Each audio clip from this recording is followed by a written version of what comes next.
Oke, selamat pagi, pagi sekali California, dan selamat Montreal. Jam sama kita sama ya Montreal ya? Sama. Sama ya, selamat pagi Pak Montreal, juga selamat malam di Indonesia. Terima kasih eh, Pak Samuel juga yang sudah datang, Pak Glenn, Ibu Melani, Ibu Ayu yang sedang dalam perjalanan. Eh, hari ini kita akan Philip itu mana Pak Philip? masuk sibuk Nah, lagi sibuk oke, sibuk. anyway, terima kasih. Pada hari ini kita akan dilayani oleh Bapak Daniel Kurniawan bicara mengenai Nuh dan bencana air bah. Pak Daniel, langsung. Selamat pagi Bapak Ibu di Amerika, Kanada, dan juga selamat malam di Indonesia.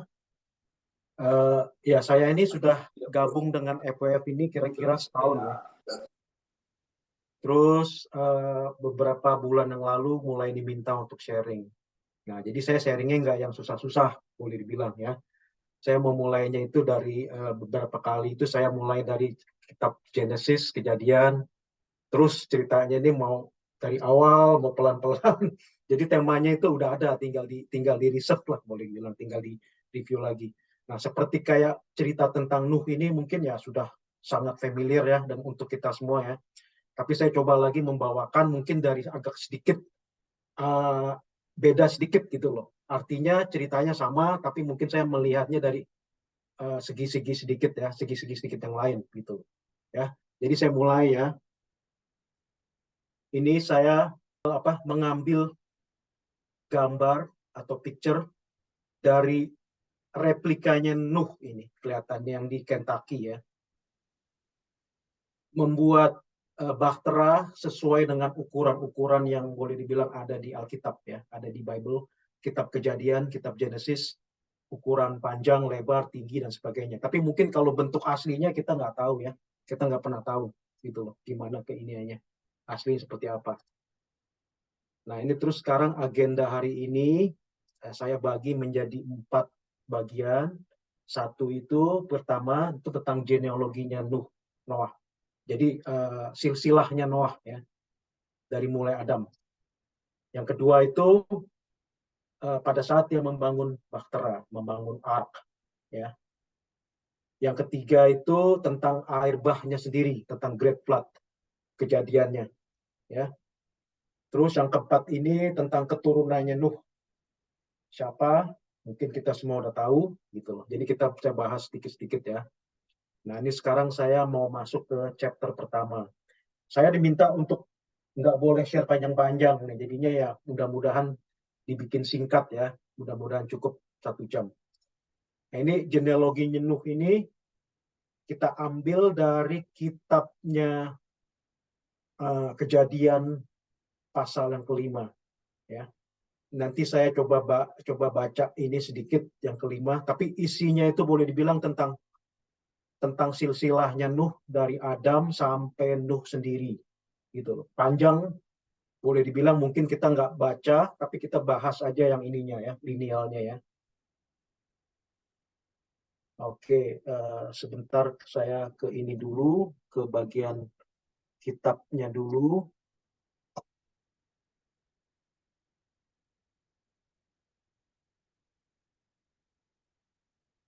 Oke, kitab Kejadian. Jadi kitab Kejadian ini keturunannya Adam ya.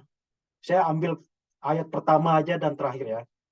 Inilah daftar keturunan Adam. Pada waktu manusia itu diciptakan oleh Allah, dibuatnyalah dia menurut rupa Allah. Yaitu ya, satu. Terus saya langsung singkat, langsung lompat ke 32 ya. Setelah Nuh berumur 500 tahun, ia memperanakan Sem, Ham, dan Yafet. Ya, itu jadi saya bakalan skip ini bacanya, tapi saya bakalan ke itu lagi, ke PowerPoint ya. Jadi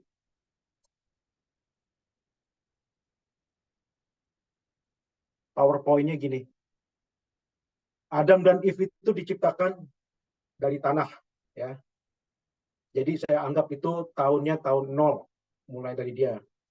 Terus mereka itu punya anak Kain, Habil dan mungkin yang lain-lainnya. Tapi yang disebut berikutnya adalah Set. Karena Kain itu membunuh Abel, terus Kain itu boleh dibilang pergi, diusir. Jadi nggak dibahas di Alkitab, tapi Set, ini keturunannya Adam. Nah, keturunan Adam ini, Set ini yang akan menjadi, boleh dibilang, cikal bakalnya nenek moyangnya orang Yahudi dan banyak dari kita semua, ya boleh bilang. Jadi Set itu dilahirkan pada Adam berumur 130 tahun. Kalau nggak salah kita itu pernah ya mendengar cerita atau pernah bertanya, kan orang-orang zaman dulu itu kan umurnya panjang-panjang, terutama sampai keluarganya Nuh itu panjang-panjang umurnya, ya boleh dibilang. Jadi mungkin pernah bertanya itu kira-kira Adam itu ini nggak masih hidup atau tidak pada saat Nuh itu dilahirkan. Nah ini akhirnya jadi saya ngitung matematik nih, ngitung matematik berdasarkan apa yang ada di kitab Kejadian pasal 5. Termasuk saya ngambil juga dari reference. Nah, ini kira-kira begini ininya perhitungannya, ya. Nah, jadi saya bilang Adam itu mempunyai anak namanya Set pada saat dia umur 130 tahun. Set itu mempunyai anak namanya Enos pada saat Set 105 tahun. Enos mempunyai anak pada umur 90 tahun yaitu Kenan. Kenan mempunyai anak namanya Mahalalel pada saat Kenan berumur 70 tahun. Dan seterusnya Jared, Enoch, ada Enos, ada Enoch ya, Metusela, Lamek, Nuh. Baru Nuh punya anak 3. Jafet, Shem, and Ham. Udah gitu terus nanti bakalan ada bencana air bah. Nah, jadi kalau perhitungannya ini, Adam itu seharusnya sudah mati pada saat Nuh itu dilahirkan. Ya, yang masih mengalami hidup itu orang tuanya si Nuh, namanya Lamek. Ya, Lamek itu dia masih hidup pada saat itu, pada saat dia dilahirkan. Adamnya masih hidup. Ya, jadi itu kira-kira perhitungannya itu Nuh itu dilahirkan setelah Adam mati 126 tahun kemudian. Ya, itu perhitungannya. Dan air bah itu akan terjadi pada saat Nuh berumur 600 dan Nuh ini mempunyai anak 3. Anak pertamanya ini akan dilahirkan pada saat Nuh berumur 500. Jadi Alkitab itu boleh dibilang sangat detail ya untuk generasi pertama ini. Dari mulai Adam sampai Nuh itu 10 generasi. Ya, Adam dihitung 1 generasi, 1, 2, 3, 4, 5, 6, 7, 8, 9, 10. Nah, ini Nuh ini adalah generasi 10-nya Adam. Ya. Oke, saya maju ke berikutnya. Nah, ini sekarang kita sudah masuk ke pasal kedua ya. Pasal kedua itu membangun bahteranya Ark ya. Nah, ini saya akan baca dulu Alkitabnya ya. Saya akan baca Alkitabnya. Jadi Kejadian 6. Dari ayat 1 sampai terakhirnya, oke. Ketika manusia itu mulai bertambah banyak jumlahnya di muka bumi dan bagi mereka lahir anak-anak perempuan, maka anak-anak Allah melihat bahwa anak-anak perempuan manusia itu cantik-cantik. Lalu mereka mengambil istri. Dari antara perempuan-perempuan itu, siapa saja yang disukai mereka. Berfirmanlah Tuhan, Rohku tidak akan selama-lamanya tinggal di dalam manusia, karena manusia itu adalah daging. Tetapi umurnya akan 120 tahun saja. Pada waktu itu, orang-orang raksasa ada di bumi. Ini menarik. Orang-orang raksasa ada di bumi. Dan juga pada waktu sesudahnya, ketika anak-anak Allah menghampiri anak-anak perempuan manusia. Dan perempuan-perempuan itu melahirkan anak bagi mereka. Inilah orang-orang yang gagah perkasa di zaman purbakala. Orang-orang yang kenamaan. Ketika dilihat Tuhan bahwa kejahatan manusia besar di bumi dan bahwa segala kecenderungan hatinya selalu membuahkan kejahatan semata-mata, maka menyesallah Tuhan. bahwa Ia telah menjadikan manusia di bumi, dan hal itu memilukan hatinya. Berfirmanlah Tuhan, Aku akan menghapuskan manusia yang telah kuciptakan itu dari muka bumi, baik manusia maupun hewan dan binatang-binatang melata dan burung-burung di udara. Sebab aku menyesal bahwa aku telah menjadikan mereka. Tetapi Nuh mendapat kasih karunia di mata Tuhan. Riwayat Nuh. Inilah riwayat Nuh. Nuh adalah seorang yang benar dan tidak bercela di antara orang-orang sejamannya. Dan Nuh itu hidup bergaul dengan Allah. Nuh memperanakan 3 orang laki-laki, Sem, Ham, dan Yafet. Adapun bumi itu telah rusak di hadapan Allah dan penuh dengan kekerasan. Allah menilik bumi itu dan sungguhlah rusak benar. Sebab semua manusia menjalankan hidup yang rusak di bumi. Berfirmanlah Allah kepada Nuh, Aku telah memutuskan untuk mengakhiri hidup segala makhluk, sebab bumi telah penuh dengan kekerasan oleh mereka. Jadi aku telah akan memusnahkan mereka bersama-sama dengan bumi. Buatlah bagimu sebuah bahtera dari kayu gofir. Bahtera itu harus kau buat berpetak-petak dan harus kau tutup dengan pakal. Dari luar dan dari dalam. Beginilah engkau harus membuat bahtera itu. 300 hasta panjangnya, 50 hasta lebarnya, dan 30 hasta tingginya. Buatlah atap pada bahtera itu dan selesaikanlah bahtera itu sampai sehasta dari atas. Dan pasanglah pintunya pada lambungnya. Buatlah bahtera itu bertingkat bawah, tengah, dan atas. Sebab sesungguhnya aku akan mendatangkan air bah meliputi bumi untuk memusnahkan segala yang hidup dan bernyawa di kolong langit. Segala yang ada di bumi akan mati, binasa. Tetapi dengan aku akan mengadakan perjanjianku, dan engkau akan masuk ke dalam bahtera itu, engkau bersama-sama dengan anak-anakmu dan istrimu dan istri anak-anakmu. Dan dari segala yang hidup, dari segala makhluk, dari semuanya haruslah engkau bawa satu pasang ke dalam bahtera itu, supaya terpelihara hidupnya bersama-sama dengan kau. Jantan dan betina harus kau bawa. Dari segala jenis burung dan dari segala jenis hewan, dari segala jenis binatang melata di muka bumi, dari semuanya itu harus datang satu pasang kepadamu supaya terpelihara hidupnya. Dan engkau bawalah bagimu segala apa yang dapat dimakan, kumpulkanlah itu padamu untuk menjadi makanan bagimu dan bagi mereka. Lalu Nuh melakukan semuanya itu tepat seperti yang diperintahkan Allah kepadanya, demikianlah dilakukannya. Oke, ini ada beberapa hal yang menarik ya. Kalau saya lihat ini raksasa ini, orang-orang raksasa ada di bumi. Ya, ini saya baca yang bahasa Inggrisnya sedikit, cuma yang itu. Ya, raksasa itu, oh ini salah, yang keenam. Raksasa itu namanya bahasa Hebrew-nya itu Nephilim, ternyata bahasa Inggrisnya. Bahasa Inggrisnya ini tidak dirubah.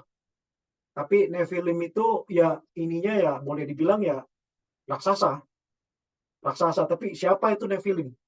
Dan kenapa itu perlunya diberitakan di sini?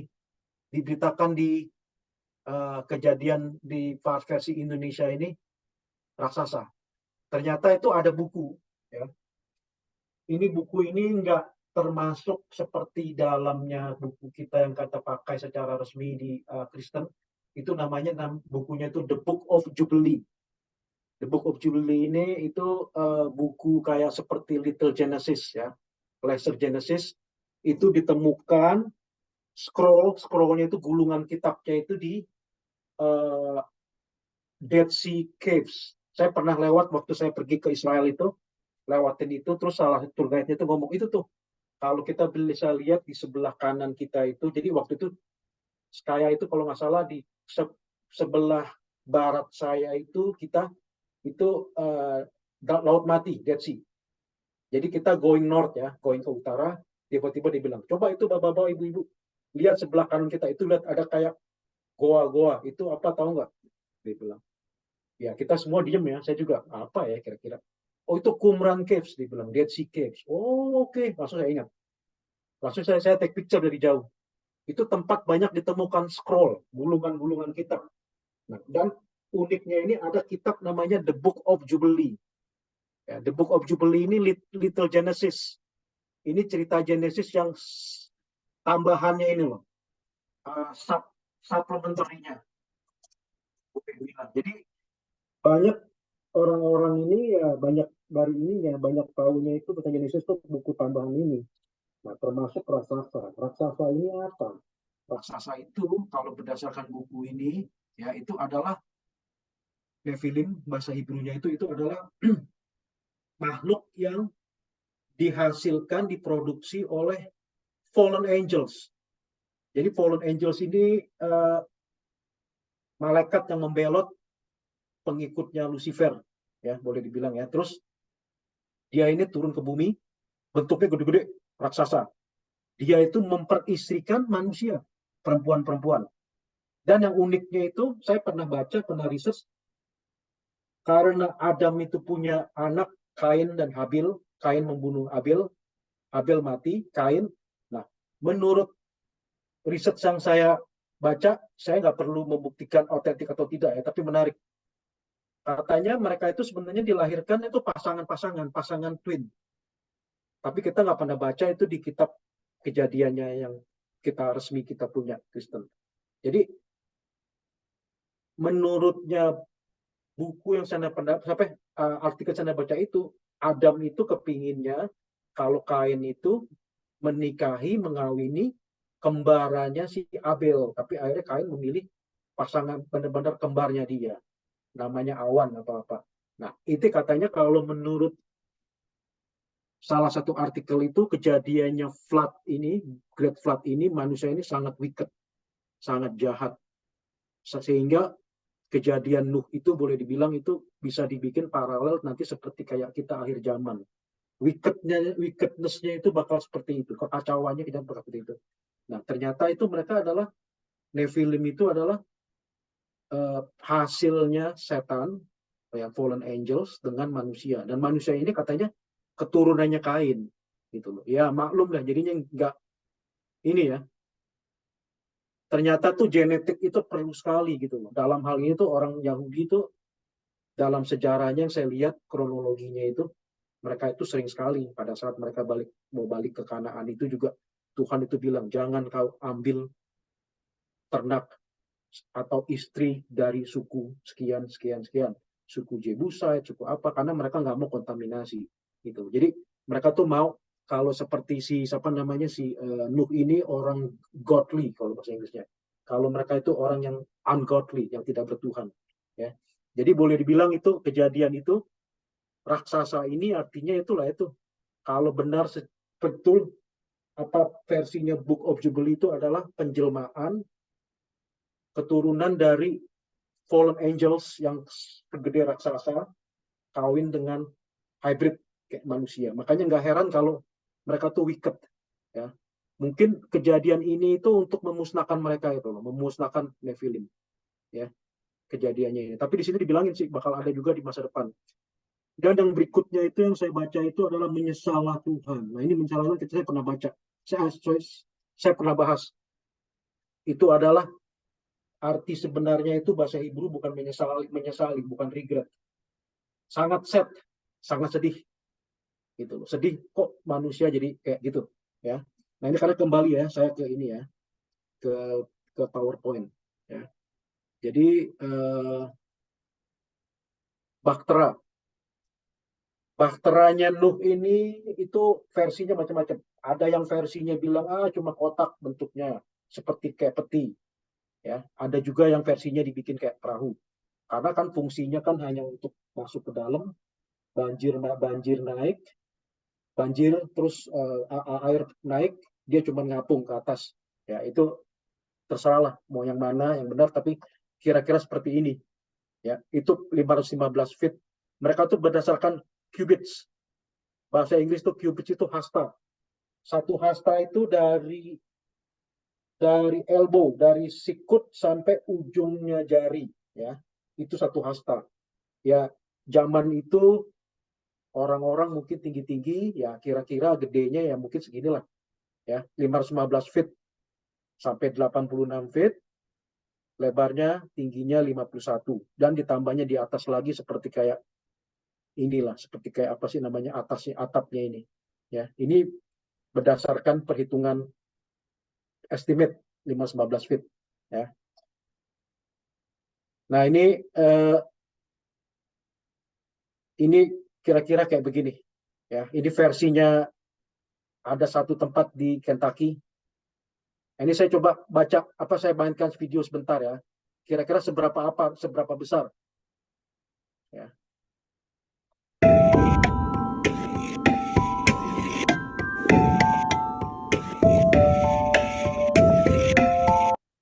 How big was Noah's Ark? The Bible tells us in Genesis 6:15 that God told Noah the length of the ark would be 300 cubits, its width 50 cubits, and its height 30 cubits. Of course, the question is, what's a cubit? A cubit is this measurement from your elbow to the tip of your longest finger. Now, if Noah was my height, I'm pretty tall, that would be a 22-inch cubit, meaning the ark would be even bigger than this one. There are plenty of cubits from the ancient Near East, anywhere from about 16 and a half, 17 inches up to about 19 and a half inches.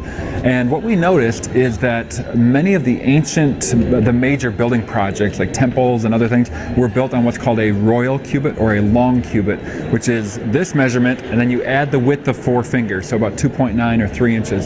So we took one of the shorter of the common cubits, 17 and a half inches, and then we added 2.9 inches, which gives you a 20.4 inch royal cubit. That would give us an ark of 510 feet in length, 85 feet wide, and 51 feet tall, for a total of 1.88 million cubic feet. That's when you subtract for the curvature of the hull. And so it's quite massive, making it, as far as we know, the largest wooden ship on record. If you think of a semi-trailer, you would be able to fit 450 of those within that amount of space. And when you're thinking about how many animals can fit within each of those semi-trailers, if you were to pack them in pretty well, you could actually fit 120,000 sheep. Of course, Noah didn't need that many animals, so yes, he could fit the number of animals on the ark that he needed to. We're standing near the midpoint of the ark between decks 2 and 3, and this gives you a great view of how big the ark is, how long it is. From this point to the very end is about 250 feet. We're on a platform that's about 18 feet long, and if you were to turn around and look all the way back the other direction, it's another 242 feet, which gives you an ark of 510 feet in length. And you can see some of the massive timbers that were used here as well. This one, this Engelmann spruce that goes all the way up to the top and down to the bottom floor, so stretching over 50 feet in length, and some of these can be over 3 feet in diameter. And then we've also got our Douglas fir, a lot of these columns and headers like this one. You're also walking on bamboo, which a lot of people don't realize that, but it's pretty cool. There's so much wood used throughout this entire structure. In fact, if you were to put it all together, it's 3.1 million board feet, which is a 12-inch by 12-inch square by 1 inch thick. And if you were to lay all that out end to end, it would stretch from here to Philadelphia by highway, or actually as the crow flies from here to New York City. And you know what? You got to come check it out for yourself. So depending on where you're watching this, you can click on the link below or check it out in the description. Oke, jadi itu ada short video tentang kira-kira seberapa besar sih Noah Ark itu, gitu loh. Besar sekali, ya. Jadi boleh dibilang beliau tadi bilang itu bisa muat 500 itu truk trailer, ya. Itu ini sekali, muatannya itu besar sekali. Nah, jadi dia itu dibagi 3 section, ya. Ini yang saya itu pernah ke ke Noah Ark replikanya di Kentucky, letaknya dia itu dibagi tiga section. Yang di sana tentu saja bukannya seperti kayak yang aslinya Noah, ya, tapi kira-kira dibagi tiga lantai. Nah, lantai pertama itu boleh dibilang kayak tempat tempat binatang-binatang yang gede gitu loh.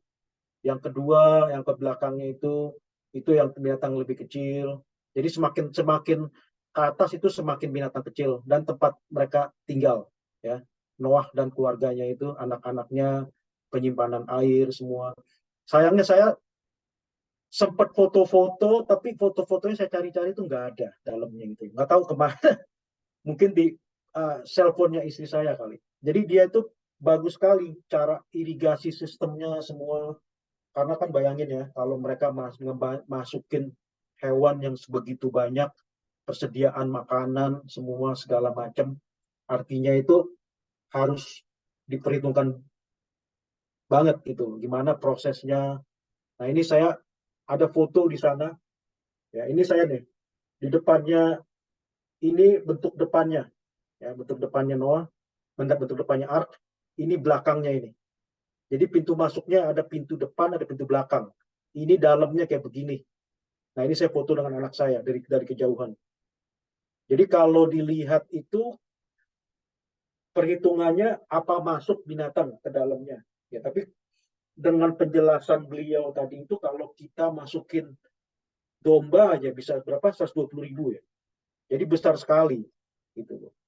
Jadi sering pertanyaannya orang skeptik apa benar bisa masuk semuanya gitu. Tapi ya keadaannya ya kalau saya lihat masuk akal sih. Mereka ambil sepasang dari binatang.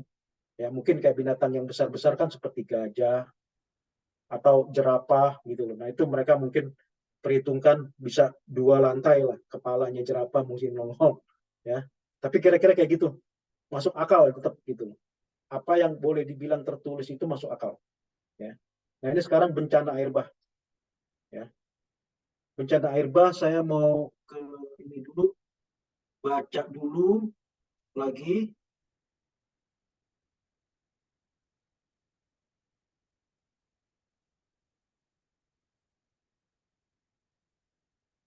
Oke, saya baca lagi ya. Kejadian 7.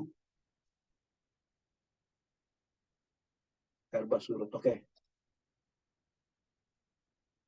Lalu berfirmanlah Tuhan kepada Nuh, masuklah ke dalam bahtera itu, engkau dan seisi rumahmu, sebab engkaulah yang kulihat benar di hadapanku di antara orang zaman ini.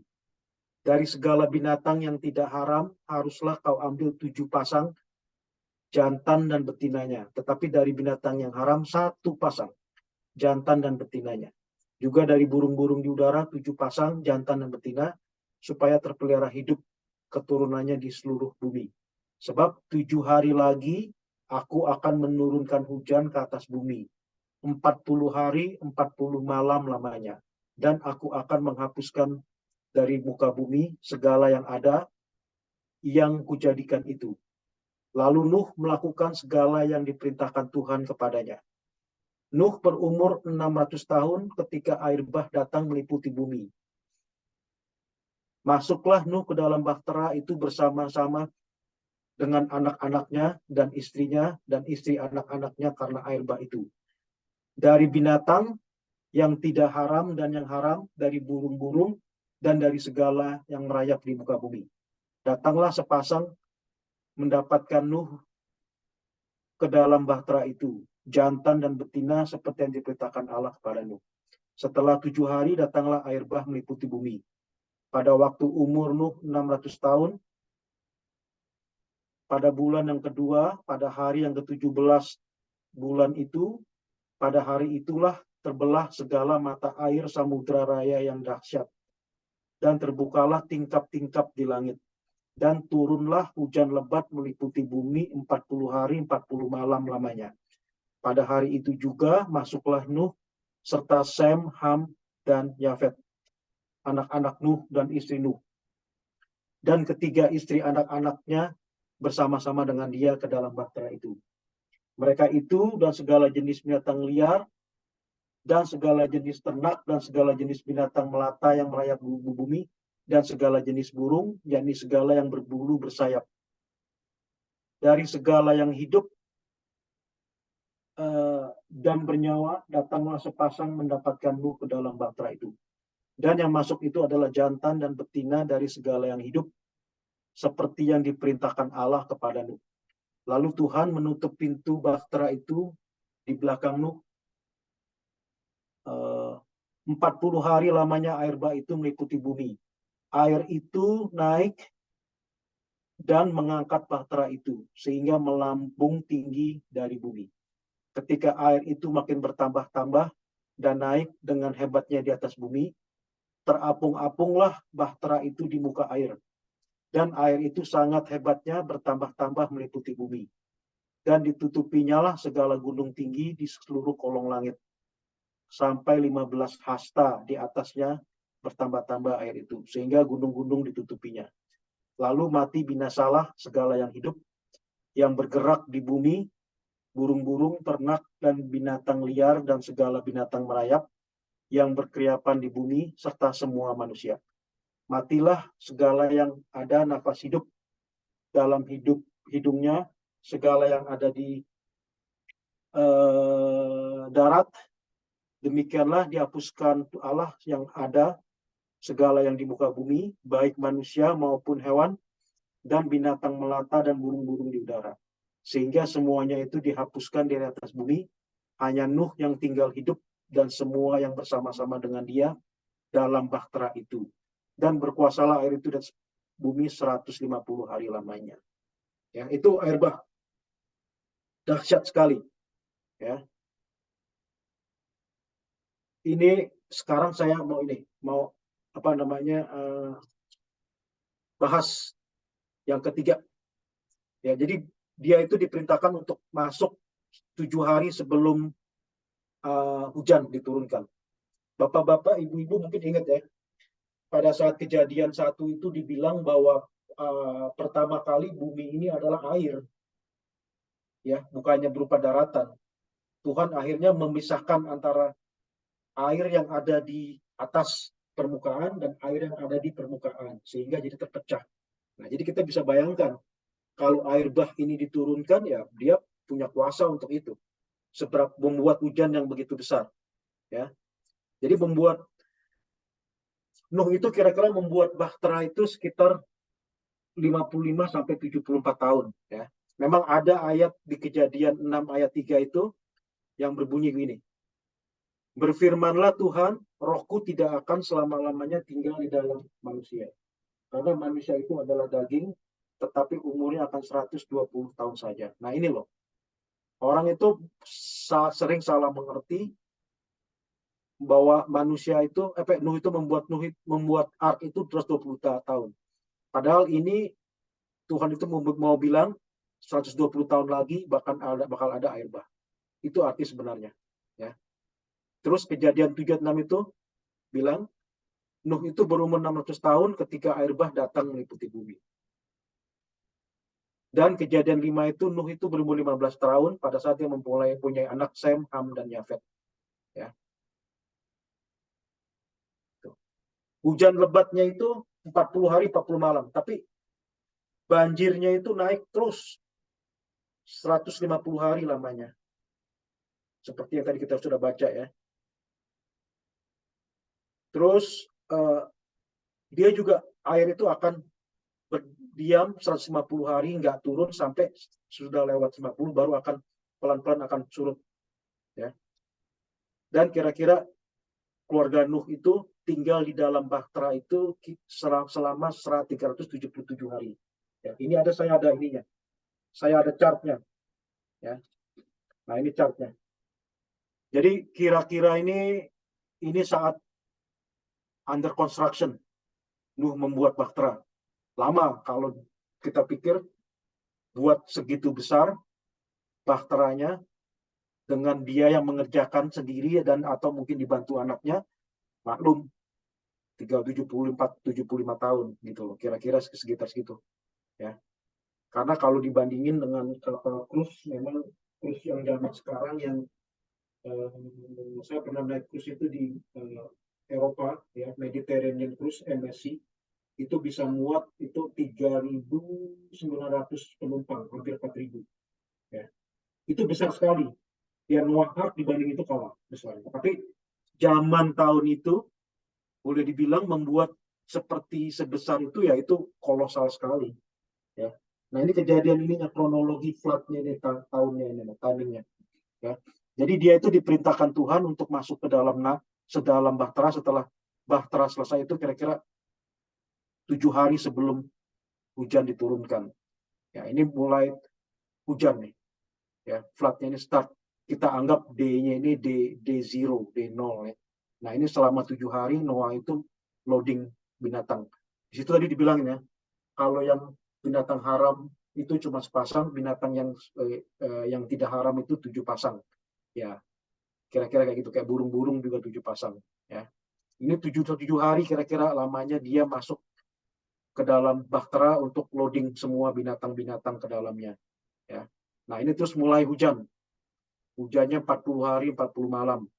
Airnya ini bakalan naik 150 hari. Kira-kiranya ini. Banjirnya naik. Ya. Terus mulai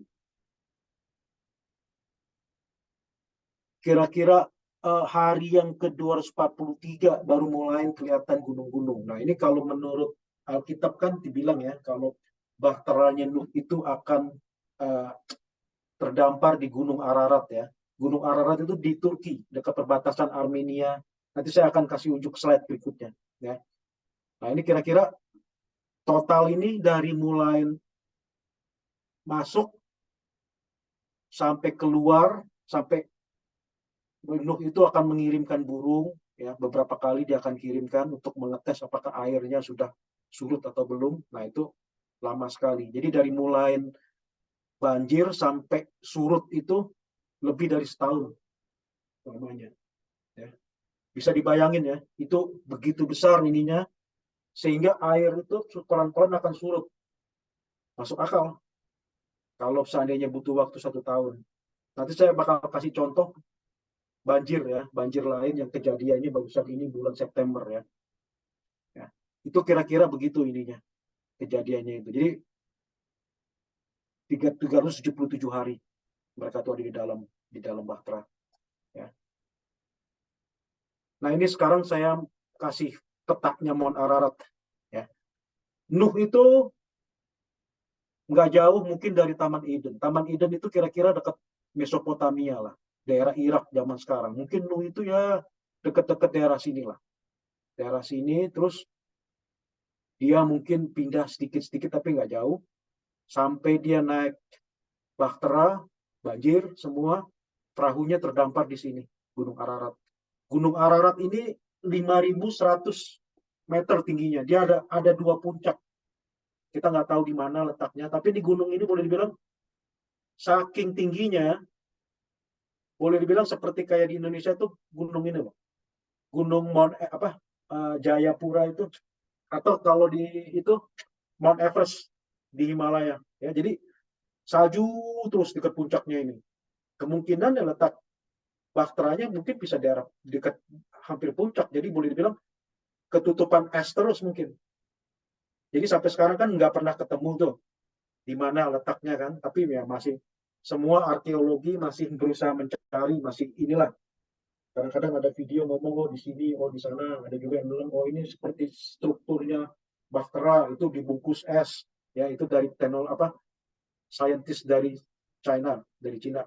Nah, letaknya Gunung Ararat sendiri sebenarnya di sini. Teritori Turki, tapi dekat Armenia. Ini Armenia, dekat Iran juga, perbatasannya dekat sini. Itu bisa kelihatan katanya dari kota besar di Armenia, Gunung Ararat. Kepengen juga saya nanti ke sana, lihat. Ya. Jadi kalau bisa bayangin kalau gunung yang 5.000 meter tingginya saja bisa ketutupan oleh flood. Artinya itu ya bukan main. Itu manusia yang ada di bumi saat itu ya boleh dibilang mati semua. Binatang-binatang yang ada di melata mati. Ini saya mau kasih contoh sedikit tentang banjir. Ya, banjir di Libya. Mungkin Bapak Ibu pernah dengar ya, itu Libya itu pernah kebanjiran September 11 kalau nggak salah. Itu kena namanya Storm Daniel. Oh sorry, my name. Itu hujannya itu kira-kira 24 jam saja. 24 jam saja sebesar 150 sampai 240 mm. Ya, itu cuma 24 jam loh. Berapa korban yang mati? 4.000 lebih orang. Ya. Jadi bisa dibayangkan dahsyatnya itu banjir. Jadi kalau orang itu bilang, wah ceritanya Nuh ini kok semua orang mati. Ya, ini hujan 1 hari nih. 1 hari aja 140-240 mm dalam waktu 24 jam. udah matinya 4. Memang kondisinya berbeda. Kondisinya berbeda. Di Libya ini damnya itu kolaps, ya, hancur. Ya, tapi kira-kira bisa dibayangin kejadiannya hampir mirip-mirip lah. Kalau yang Nuh itu kan boleh dibilang kan 40 hari 40 malam. Nah itu bisa bayangin sebesar apa ininya. Dan begitu besarnya. Ini alatnya untuk menghitung ini ya. Kalau mau bapak-bapak ibu-ibu nanya, ini ngitung angka ini dari mana sih? 100 berapa tadi? 150 dari mana sih ngitungnya ini? Kok bisa keluar seperti itu? Ya, itu ada alatnya. Alatnya itu namanya rain gauge. Simple aja alatnya. Sederhana, seperti kayak gini. Ini malah untuk di rumah ini, backyard. Kalau kita mau buat apa sih iseng-iseng pasang kalau kita ada hujan. Itu kalau di Amerika itu ya, di tempat kita ini kalau dibilangin hujannya ini dalam waktu 1 hari 4 inches, jadi 10 cm itu udah wow, itu udah hujan besar ya. Ini alatnya sendiri dong, rain gauge. Yang versi profesionalnya ada, tapi kira-kira sederhana. Jadi ini alatnya ini lubangnya kecil, kalau air hujan ini turun dia akan ditampung. Semakin lebat hujannya dia akan semakin cepat naik airnya. Gitu. Kalau hujannya gerimis, karena lubangnya ini kecil untuk bisa nampung air, akan pelan-pelan naiknya. Nah itu mereka ngitungnya gitu. Jadi dalam waktu 1 jam itu berapa naiknya gitu, atau 24 jam berapa naiknya air di dalam rain gauge. Ya, kira-kira kayak hitungnya itu. Jadi kalau kita bandingkan dengan Libya saja, kejadian ini 4.000 orang sudah mati karena hujannya cuma 24 jam ya. Dengan jumlahnya yang boleh dibilang mungkin banyak ya, 150 mm, itu kira-kira ya mungkin berapa inches gitu ya. Itu artinya kalau zamannya Bahtera Nuh ya boleh dibilang maklum bisa sampai setinggi gunung ya gitu. Oke, ini sekarang saya akan masuk ke berikutnya ya. Ini chapter terakhir yang keempat ya, tentang keturunannya Nuh. Nah, keturunan Nuh itu ada 3. Itu cuma dibilang ayatnya itu bahwa Nuh itu akan mempunyai anak Sem, Ham, dan Yafet pada umur 500 tahun. Dia tidak bilang siapa yang paling sulung, yang tengah, yang bungsu, tidak bilang. Orang kalau melihat kalimat seperti ini pasti mikirnya Sem yang paling tua, Ham yang berikutnya, Yafet yang paling bungsu. Tapi ternyata itu puzzle-nya itu dijawab sendiri dengan ayat lainnya. Nah, saya coba melihat siapa yang paling tua. Ternyata yang paling tua itu Yafet. Apa alasannya? Nggak ada alasannya. Anak kedua itu Shem. Ya. Ini saya ambil dari kitab Kejadian 11 ayat 10 dan 11. Inilah keturunan Sem. Setelah Sem berumur 100 tahun, ia memperanakkan Arfaksad 2 tahun setelah air bah itu. Sem masih hidup 500 tahun setelah ia memperanakkan Arfaksad. Dan ia memperanakkan anak-anak lelaki dan perempuan. Artinya, Noah itu berumur 502 tahun ketika Sem dilahirkan. Nah ini pas teka-tekinya terjawab. Ya. Kita menyangka Sem itu disebut pertama anak paling sulung, ternyata tidak. Di sini dibilangin kalau air bah itu terjadi setelah Nuh itu berumur 600 tahun. Ya. Berarti kalau Nuh mempunyai anak pertama umur 500 berarti bukannya Sem. Karena Sem ini akan mempunyai anak Arfaksad 2 tahun setelah air bah itu. Berarti Sem itu umurnya dilahirkan oleh Nuh pada saat Nuh berumur 502 tahun. Anak pertama Yafet jadinya. Ya. Nah ini ada fakta ketiga. Anak bungsunya siapa? Anak bungsunya Ham. Ya, Ham itu Diambil dari kitab Kejadian 9:20-26. Nah, ini kejadian yang memalukan ya, boleh bilang ya. Ini Nuh ini mengutuk Ham ya. Nuh menjadi petani, dialah yang mula-mula membuat kebun anggur. Setelah ia minum anggur, mabuklah ia dan ia telanjang dalam kemahnya. Maka Ham, bapak Kanaan itu melihat aurat ayahnya, lalu diceritakannya kepada kedua saudaranya di luar.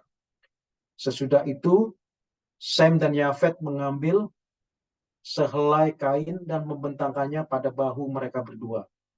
Lalu mereka berjalan mundur, mereka menutupi aurat ayahnya sambil berpaling muka, sehingga mereka tidak melihat aurat ayahnya. Setelah Nuh sadar dari mabuknya dan mendengar apa yang dilakukan anak bungsunya kepadanya, berkatalah ia, terkutuklah Kanaan, hendaklah ia menjadi hamba yang paling hina bagi saudara-saudaranya. Bapak-bapak, ibu-ibu lihat ya Bu ya, ini anak bungsu namanya Ham. Ingat gak ada relasinya dengan Hamas? Jadi dia tuh 3 anak. Ini satu ini anak ini yang mungkin agak kacau lah, boleh dibilang mungkin ya. Jadi dia ini bapaknya mabuk, bukannya malah dibantuin, malah diketawain atau gimana ya. Akhirnya dia mendapat kutukan. Kutukannya ini ya begini. Dia itu keturunannya akan menjadi budaknya lah ya.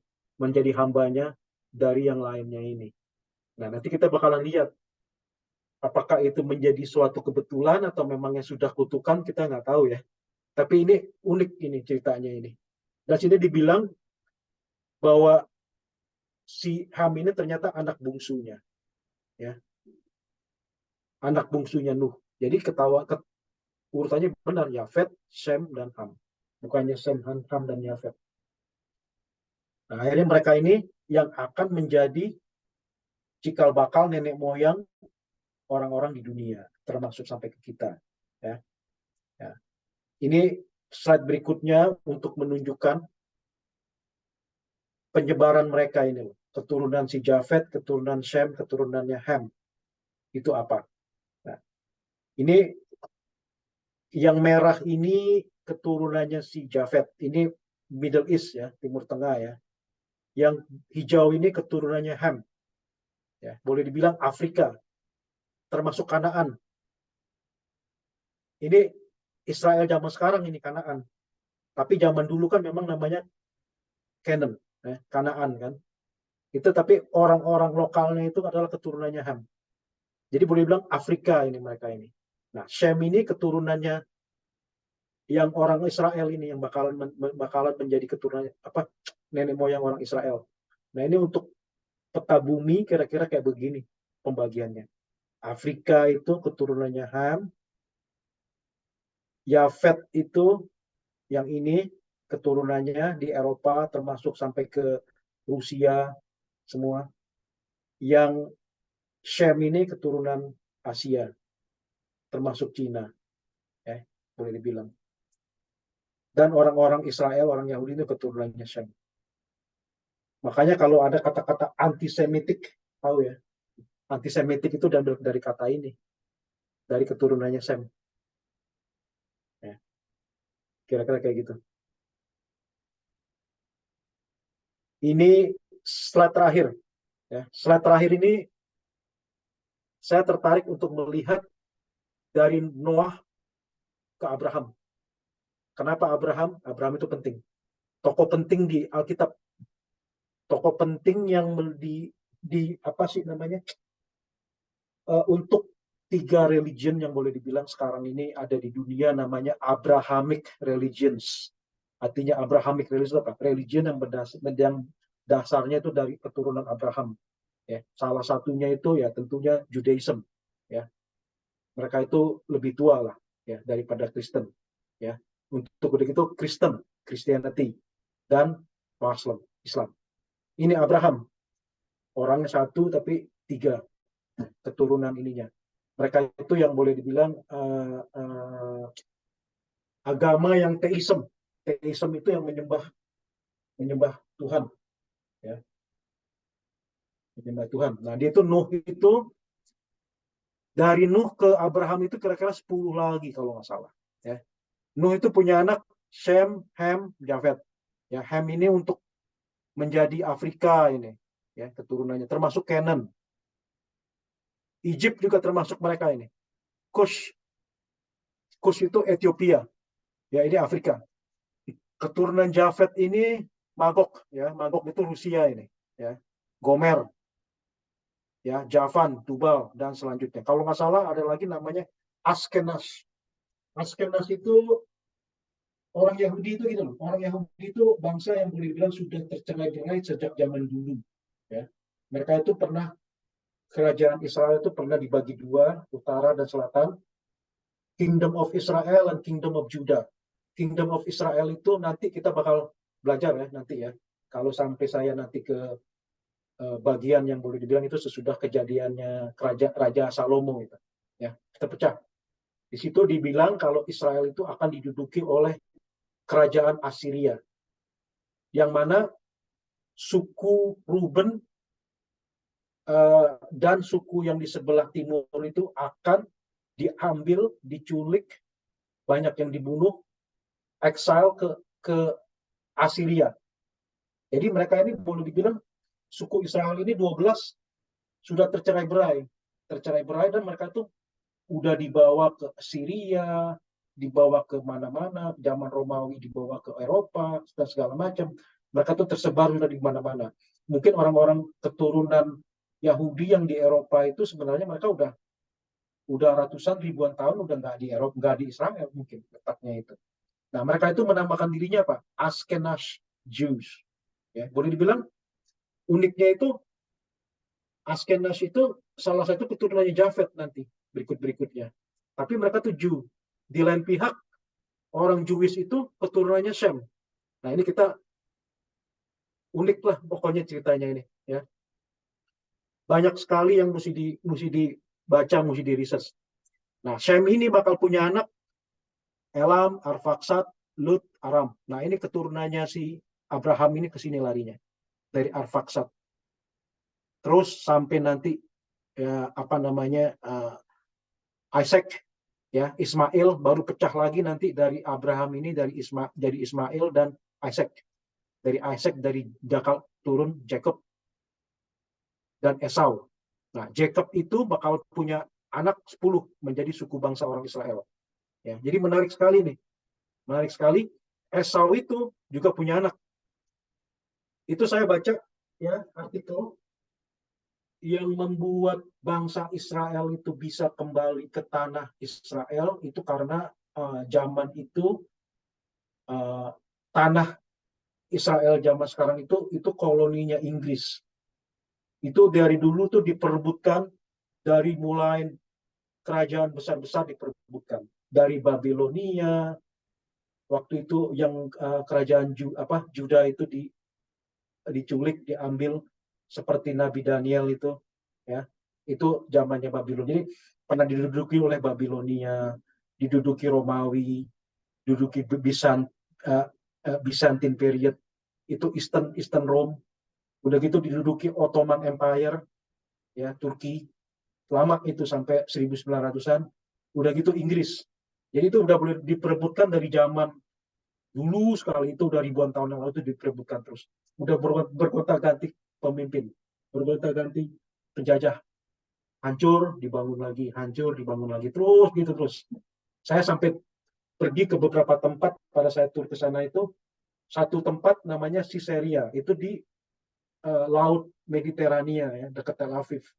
Itu peninggalan Romawi yang dibangun oleh Herodes. Karena Raja Yudea itu Herodes nyembah ke Romawi, di bawah pendudukan Romawi. Tapi nggak jauh dari situ ke utara, pada hari yang sama kita dibawa ke Akko. Akko itu penjaranya ternyata apa? Penjara untuk Crusader. Crusader pada saat perang salib itu tempat penjaranya. Siapa yang bangun? Siapa yang punya? Ternyata Turki. Ottoman Empire. Saladin. Jadi itu boleh dibilang sudah bergonta-ganti penjajah itu dari zaman dulu. Israel itu.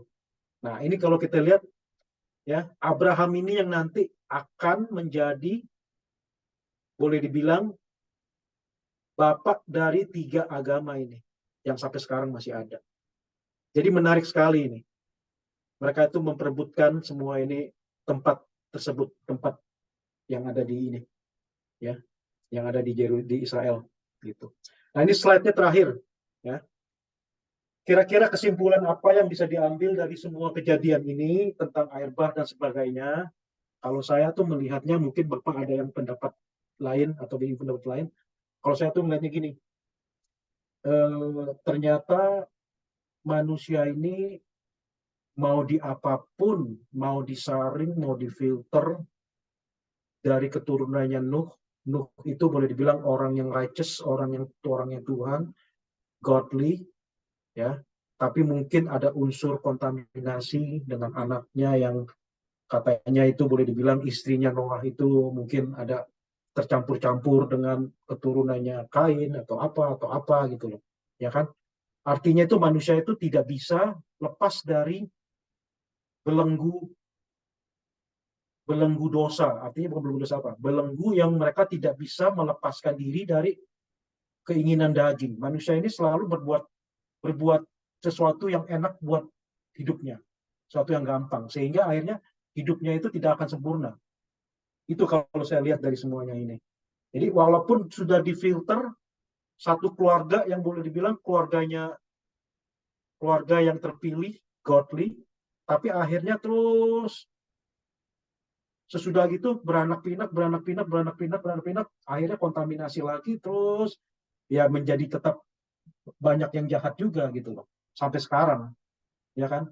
Makanya itu Tuhan akhirnya mengirim Jesus untuk menebus dosa kita, dan dengan cara lain, tidak bisa dengan cara seperti bencana air bah, tidak bisa. Nggak bakalan selesai ininya itu. Proses apa sih namanya? Proses manusia untuk menjadi manusia sempurna itu sangat sulit sekali. Gitu. Sehingga akhirnya Tuhan itu mengirimkan Jesus untuk bisa menebus kita yang percaya oleh Dia sebagai salvation. Itu aja kalau saya bilang itu prinsipnya. Secara filter, seperti kayak gini bencana, manusia yang jahat mati, raksasa semua mati, tapi akhirnya tetap kembali lagi, corrupted lagi manusia itu, menjadi wicked lagi. Gitu. Ya itu kira-kira kayak gitu. Ya, sharing saya hari ini. Terima kasih.